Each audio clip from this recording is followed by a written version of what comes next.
জয়ানন্দিনী ঢাকা বাংলাদেশের পক্ষ থেকে আমি মুর্শিদ ইসলাম মনি আজকে নতুন একটি পর্ব দেখার জন্য আপনাদের আমন্ত্রণ জানাচ্ছি। তো আজকে শারীরিক মানে শরীরচর্চা বিষয়ক অনুষ্ঠান। এটা এতদিন আমি স্টুডিওতে দেখিয়েছি যে কিভাবে মানে ঘরোয়া পরিবেশে শরীরের মেদ বা চর্বি কমাতে হয় বা কিভাবে এক্সারসাইজ করতে হয়। আজকে আমি জিম বেসড প্রোগ্রাম, এটা জিমে দেখাবো যে যারা জিমে যেতে আগ্রহী, যারা জিমে যাবেন ভাবছেন কিভাবে শুরু করবেন বুঝে উঠতে পারছেন না, তাদের জন্য আজকের এই পর্বটি আমি এভাবে করে মানে আপনাদের দেখাবো যে অ্যাকচুয়ালি জিমের কোন ইনস্ট্রুমেন্টটা দিয়ে এক্সারসাইজ করলে কি বেনিফিট পাওয়া যায়, জিমের কিভাবে ওয়ার্কআউটটা শুরু করা যায়, কিভাবে কোন এক্সারসাইজটা মানে ইনস্ট্রুমেন্টটা কোন এক্সারসাইজটা করলে কীরকম বেনিফিট পাওয়া যাবে, এইটা নিয়ে ডিটেল বলবো। তো চলেন শুরু করা যাক আজকের প্রথম এক্সারসাইজ। প্রথমেই শুরু করব ট্রেডমিল দিয়ে। তো যার প্রথমে বলে রাখছি, যারা এক্সারসাইজের শুরুটাই হলো অলমোস্ট ট্রেডমিলের মাধ্যমে। যে ট্রেডমিলটা কি, হাঁটা আর কি। তো হাঁটলে কি হবে, আমাদের শরীরেরটা ওয়ার্ম হবে। তো ওয়ার্ম হলে শরীরের আস্তে আস্তে ভিতরটা কি ওয়ার্ম আপ হলে তো আস্তে আস্তে ভিতরটা ফ্যাট বার্ন হবে। সো আমাদের ক্যালোরি বেশ ঘাম হবে, তো তখন ক্যালোরি আমাদের বার্ন হবে। তো আমরা যারা বিগিনার আছে তারা অত মানে ট্রেডমিলের মানে সবচেয়ে ভালো হলো 4 থেকে 5 এর ভিতরে হাঁটা। তো আর যারা করে করে মানে অভ্যস্ত, তারা চাইলে আরো স্পিডে করতে পারে। বিশেষ করে যাদের থাই, হিপ মানে যাদের ফ্যাট বেশি, বিশেষ করে মেয়েদের, এটা সবচেয়ে ভালো। আর ওভারঅল তো মানে ফুল বডি, এটা হাঁটলে তো ফুল বডিটাই ওয়ার্ম আপ হবে। কিন্তু যারা বেশি ওজন যাদের, তাদের জন্য সর্বপ্রথম একটু ট্রেডমিলের মাধ্যমে হেঁটে কিছুটা ওজন কমিয়ে দেন অন্য ওয়ার্কআউট করা উচিত। তো ট্রেডমিলের পরে আমি বলবো যে সাইক্লিংয়ের ব্যাপারটা, যদি কেউ এক্সট্রা ফ্যাট বার্ন করতে চায়, সো সেই ক্ষেত্রে সে সাইক্লিং করতে পারে। বিকজ সাইক্লিংয়ের সময় যে আমরা তো এইভাবে করে, তাই না, সাইক্লিংটা করি। তো সাইক্লিংয়ের এখানে আবার একটা সিস্টেম থাকে যে এই প্যাডেলটা ওটা একটু বেশ ভারী হয়ে যায়, আবার একটু স্মুথ। যারা বিগিনার তারা একটু সুন্দর রিল্যাক্স করে নিবে, আস্তে আস্তে এটার ইয়েটা বাড়ায় দিবে।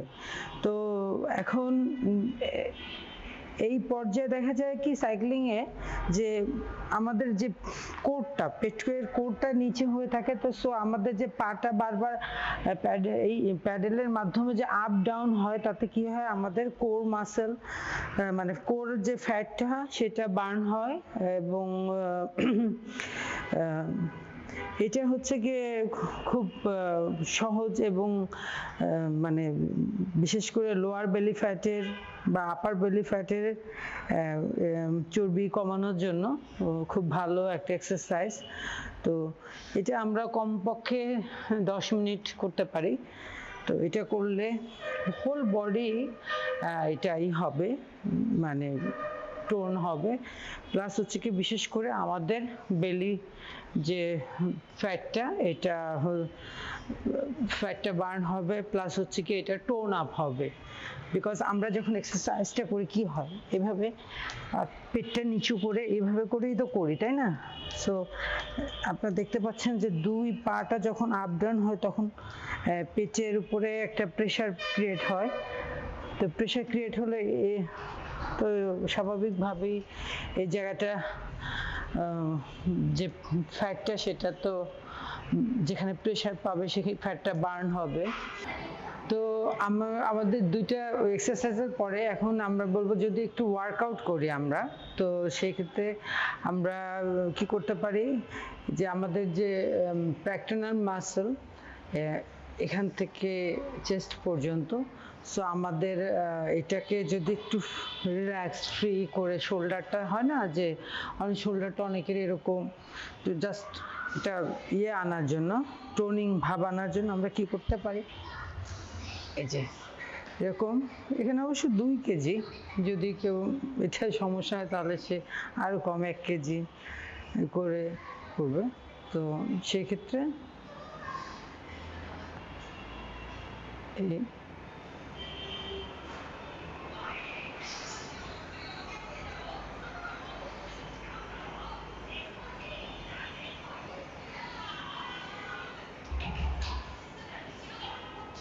এই একটা, আর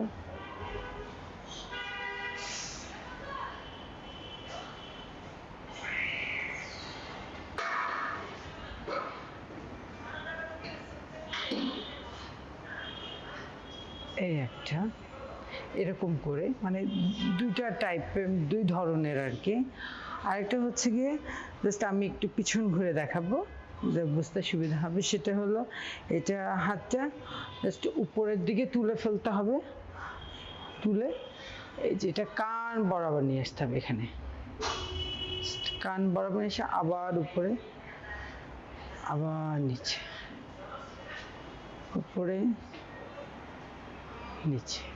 তো ধন্যবাদ। আমি যে কটাই ওয়ার্কআউট দেখালাম আপনারা এটা দেখে নিশ্চয়ই কিছুটা হলেও উপকৃত হবেন।